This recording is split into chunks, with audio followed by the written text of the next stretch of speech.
ಗುರುಜಿ, ನೀವು ತಿಳಿಸ್ಕೊಡ್ತಿದ್ರಿ ನಾವು ಒಂದು ಭೂಮಿಯನ್ನ ಖರೀದಿ ಮಾಡುವಾಗ ಎಷ್ಟು ಎಚ್ಚರ ವಹಿಸ್ತೀವೋ ಅದಾದ ನಂತರ ಕೊಡುವ ಒಂದು ಉಸ್ತುವಾರಿಯನ್ನ ಸರಿಯಾಗಿ ನೋಡ್ಕೋಬೇಕು, ಇಲ್ದಿದ್ರೆ ಏನೆಲ್ಲ ಅನಾಹುತಗಳಾಗತ್ತೆ ಅಂತ ಹೇಳ್ತಿದ್ರಿ. ಈಗ ಸಂಸ್ಕಾರಗಳ ವಿಭಾಗ ಏನ್ ತಿಳಿಸ್ಕೊಡ್ತಿದ್ದೀರಾ?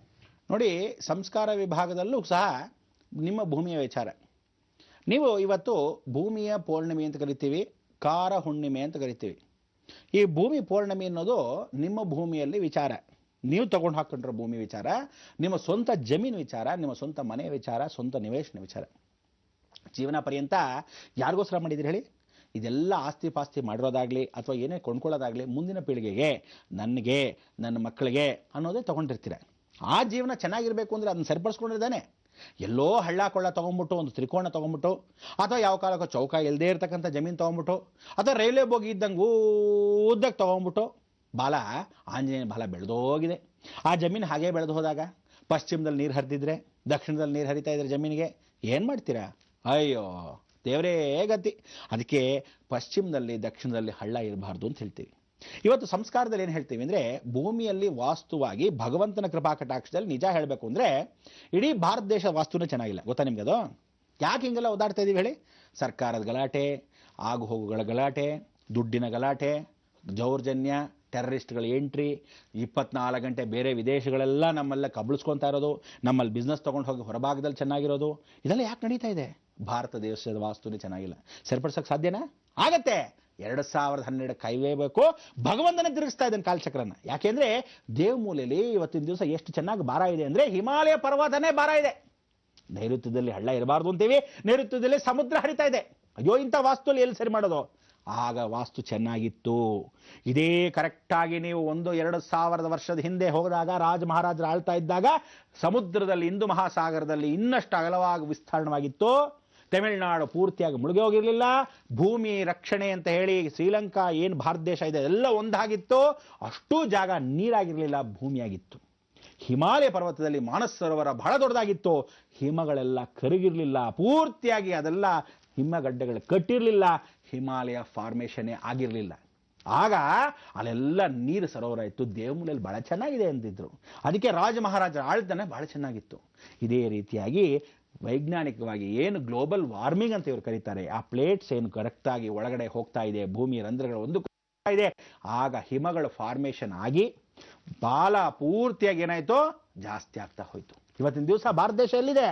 ತಲೆಯ ಮೇಲೆ ಭಾರ, ಹಣೆ ಬರ, ಭಾರ ಅಂದ್ರೆ ಭಾರ. ಈಶಾನ್ಯದಲ್ಲಿ 24 ಗಂಟೆ ಯಾವ ಕಾಲಕ್ಕೂ ಪ್ರಧಾನಮಂತ್ರಿಗಾಗ್ಲಿ ಯಾವುದೇ ಕಾರಣಕ್ಕೂ ಯಾವ ಕಾಲಕ್ಕೂ ತಲೆ ಮೇಲೆ ಭಾರ. ನೈಋತ್ಯ 24 ಗಂಟೆ ವ್ಯಯ, ಖರ್ಚು ಖರ್ಚು ಖರ್ಚು. ಇದೀ ಆರ್ಥಿಕ ಪರಿಸ್ಥಿತಿ ಭಾರತ ದೇಶದ್ದು ಸಾಲದಲ್ಲಿ ಮುಳುಗಿದ್ದೀವಿ. ಅದಕ್ಕೆ ಏನು ಸರಿಪಡಿಸೋದು? ಸಾಧ್ಯ ಇಲ್ಲ. ಆದರೆ ಕನಿಷ್ಠ ಪಕ್ಷ 2012 ನಾವು ಕಾದ್ರೆ ಭಾರತ ಸಂಸ್ಕಾರದಲ್ಲಿ ಇವತ್ತಿನ ದಿವಸ ನಿಜವಾಗ್ಲೂ ಹೇಳ್ತೀನಿ, ಆ ಭಗವಂತನ ಕೃಪಾ ಕಟಾಕ್ಷದಲ್ಲಿ ಹಿಮಾಲಯ ಕರಗ್ತಾ ಇದೆ.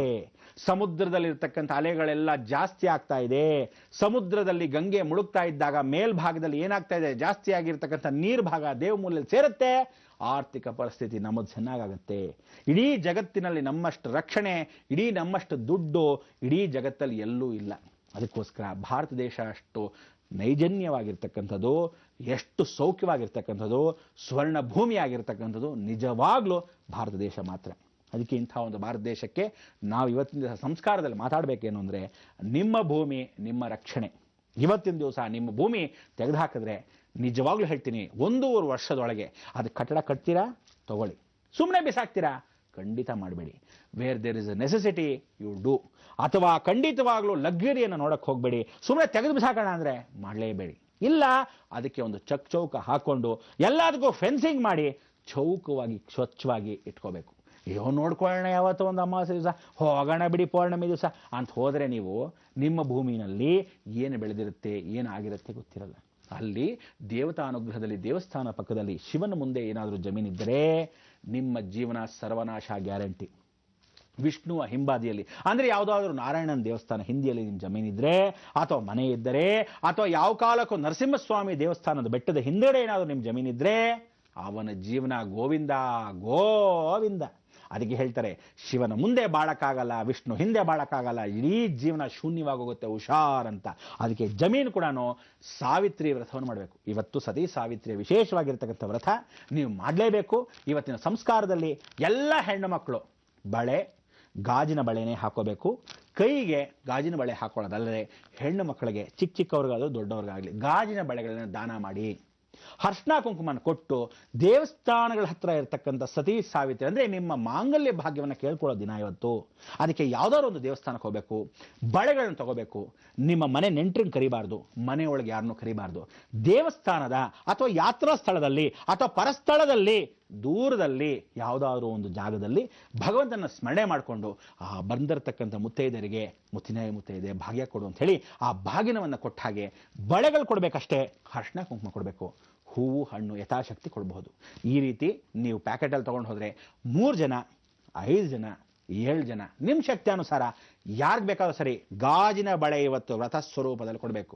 ಅವಳು ಹೇಳ್ತಾಳಂತೆ, ಯಾವ ಕಾಲಕ್ಕೂ ನನ್ನ ಗಂಡ ಹೋದ ಅಂದ್ಬಿಟ್ಟು ನಾನು ಗಾಜಿನ ಬಳೆ ಮುರಿಯಲ್ಲ, ಯಮನ ಮೇಲೆ ಶಪಥ, ಇಡೀ ಜಗತ್ತು ನನ್ನ ಭೂಮಿಯನ್ನು ರಕ್ಷಣೆ ನಾನು ಮಾಡ್ಕೊತೀನಿ, ನನ್ನ ಗಂಡನ್ನು ವಾಪಸ್ ನಾನು ತಂದೆ ತರ್ತೀನಿ ಅಂತ ಶಪಥವನ್ನು ಗೈದಿರತಕ್ಕಂಥ ದಿನ ಇವತ್ತೇ ಸತಿ ಸಾವಿತ್ರಿ ದಿನ. ಅದಕ್ಕೆ ಹೆಣ್ಣು ಮಕ್ಕಳು ಎಲ್ಲರೂ ಇವತ್ತು ಭಾರತ ದೇಶ ಎಷ್ಟು ವಿಶೇಷ ಅಂದರೆ, ಇಡೀ ಹೆಣ್ಣು ಮಕ್ಕಳು ಗಂಡ ಒಳ್ಳೆಯವನಾಗಲಿ ಕೆಟ್ಟವನಾಗಲಿ ನಾನು ನಿತ್ಯ ಸುಮಂಗ್ಲಿಯಾಗಿರಬೇಕು, ದೀರ್ಘ ಸುಮಂಗ್ಲಿಯಾಗಿರಬೇಕು ಅಂತ ಕೇಳ್ಕೊಳ್ಳತಕ್ಕಂಥ ಏಕೈಕ ರಾಜ್ಯ, ಏಕೈಕ ದೇಶ, ಏಕೈಕ ಭಾರತ ಸಂಸ್ಕಾರ ನಮ್ಮ ಭಾರತ ದೇಶದಲ್ಲಿ ಒಂದೇ. ಅದಕ್ಕೆ ಇಂಥ ಒಂದು ಹೆಣ್ಣು ಮಕ್ಕಳಿಗೆ ಗೌರವ ಕೊಡ್ತಕ್ಕಂಥ ದಿನದಲ್ಲಿ ನೀವು ಅರ್ಶಿನ ಕುಂಕುಮ ಕೊಟ್ಟು ಎಲ್ಲರಿಗೂ ಹೋಗಿರ್ತಕ್ಕಂಥ ಗಾಜಿನ ಬಳೆಗಳು ಕೊಟ್ಟು ದಾನವನ್ನಾಗಿ ಹೂವನ್ನು ಕೊಟ್ಟು ರಕ್ಷಣೆಯನ್ನು ಮಾಡಿ ಸ್ಮರಣೆ ಮಾಡಿಕೊಂಡು ಆ ದೇವಸ್ಥಾನದಲ್ಲಿ ಕೊಟ್ಟರೆ ಸಾಕು, ನಿಮ್ಮ ಭಾಗ್ಯ ಅಹೋಭಾಗ್ಯ. ಇಂತಹ ಒಂದು ಜೀವನ ಎಲ್ಲರಲ್ಲೂ ಇರಲಿ ಅಂತ ಸ್ಮರಣೆ ಮಾಡ್ಕೊಳ್ತಾ ನಾವು ನೀವು ಇವತ್ತಿನ ದಿವಸ ಕಾರ್ಯಕ್ರಮಕ್ಕೆ ಬಂದಿರತಕ್ಕಂಥ ಅಷ್ಟೂ ಜನ ವೀಕ್ಷಕರಲ್ಲಿ ಪರಿಪೂರ್ಣವಾದ ಜೀವನ ಪರ್ಯಂತ ನಿಮ್ಮ ಭೂ ಸಂರಕ್ಷಣೆಯನ್ನು ಮುಂದಿನ ಅಮಾವಾಸ್ಯವರೆಗೂ ಸಮಯ ಇದೆ. ದಿನನಿತ್ಯದಲ್ಲಿ ಆ ಭೂಮಿಯನ್ನು ಏನೇನು ಮಾಡ್ಕೋಬೇಕು, 108 ಸಮಸ್ಯೆಗಳು ಏನು ಬರುತ್ತೆ ಅದನ್ನು ತಿಳಿಸ್ತೇನೆ. ಸದ್ಯಕ್ಕೆ ಇವತ್ತು ಏನು ಹೇಳಬೇಕು, ಲೋಕ ಸಮಸ್ತ ಸುಖಿನೋ ಭವಂತು, ಸನ್ಮಂಗಳಾನಿ ಭವಂತು.